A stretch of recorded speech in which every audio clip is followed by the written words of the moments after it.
नमस्कार, दर्श न्यूज़ देख रहे हैं आप और मैं हूं आपके साथ दक्षा प्रिया। तो झारखंड विधानसभा चुनाव जिसका इंतज़ार काफ़ी समय से लोगों को था, उसकी अब घोषणा हो चुकी है और घोषणा के बाद अब सवाल ये उठता है कि झारखंड में आखिर इस बार किसकी सरकार बनेगी। लेकिन अगर सबसे पहले बात की जाए हज़ारीबाग की, तो हज़ारीबाग के अंतर्गत 4 विधानसभा सीटें आती हैं और ऐसे में हमारे साथ इस वक्त हज़ारीबाग से स्थानीय संवाददाता आशीष यादव जी मौजूद हैं। इनसे समझने की कोशिश करेंगे कि हज़ारीबाग सदर जो विधानसभा क्षेत्र है उसका समीकरण क्या रहा है और क्या चांसेस इस बार साल 2024 में जो विधानसभा चुनाव होना है उसमें बन रहे हैं।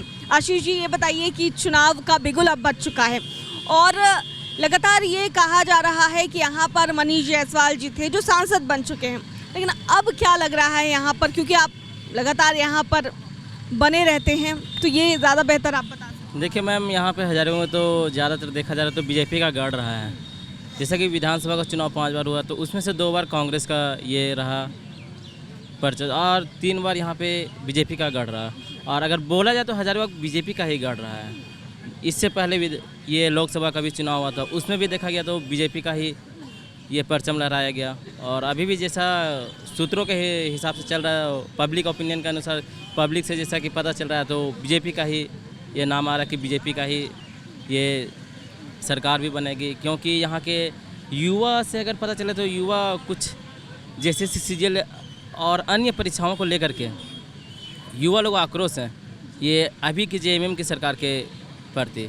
तो अब देखना ये कि आने वाले समय में देखिए क्या समीकरण निकलता है नहीं निकलता। लेकिन जहाँ तक अगर देखा जाए तो बीजेपी का ही गढ़ है। और जैसा कि यहाँ 4 विधानसभा है, बरही है, बरकट्ठा है, हज़ारीबाग सदर है और एक मांडू है। तो 13 नवंबर को बरही हो गया, बरही विधानसभा, बरकट्ठा विधानसभा और हज़ारीबाग विधानसभा, ये तीनों का 13 तारीख को ये वोटिंग होने वाला है। और मांडू विधानसभा हो गया जो उसके दूसरा फेज में ये होने वाला है चुनाव। तो फर्स्ट फेज़ में 3 सीटों पर चुनाव होने, सेकंड फेज़ की अगर बात की जाए तो 1 विधानसभा जो है वहाँ पर चुनाव होने।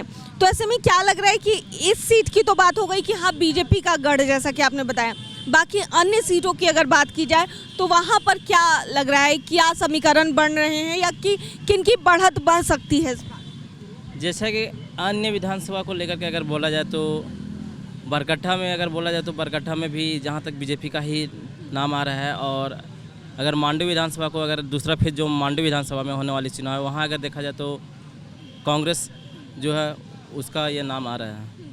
अब आगे देखने की बात है क्या। हालांकि अभी तक सूची जारी नहीं की गई है कि कौन यहाँ पर जो प्रत्याशी होगा, लेकिन आपके हिसाब से कौन लगता है कि यहाँ प्रत्याशी हो सकता है बीजेपी की ओर से या फिर अब जेएमएम की ओर से? अगर महागठबंधन की बात की जाए तो उसकी तरफ से कौन हो सकता है?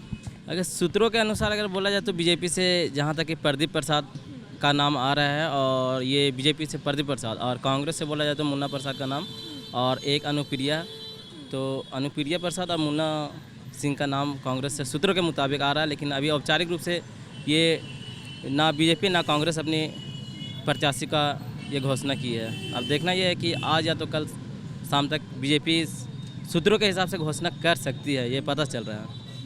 तो आपके हिसाब से है कि बीजेपी की ही बढ़त यहाँ पर ज़्यादा बन सकती है, लेकिन फिलहाल लोगों के अनुसार, क्योंकि लोगों के बीच में भी आप रहते हैं, तो क्या फीडबैक लोगों से मिल रहा है? आप लोगों से फीडबैक और युवा से अगर फीडबैक अगर दोनों से अगर मिलाया जाए, कंबाइंड किया जाए तो जहाँ तक लग रहा है कि सदर विधानसभा से बीजेपी का ही गढ़ है और बीजेपी का ही ये देखा जाए कि बीजेपी का ही कैंडिडेट आने वाला है। ये युवा और लोगों से बातचीत के अनुसार पता चल रहा है। बहुत बहुत शुक्रिया आशीष हमसे जुड़ने के लिए। तो देखिए, हमारे स्थानीय संवाददाता आशीष यादव जी फिलहाल हमारे साथ हैं।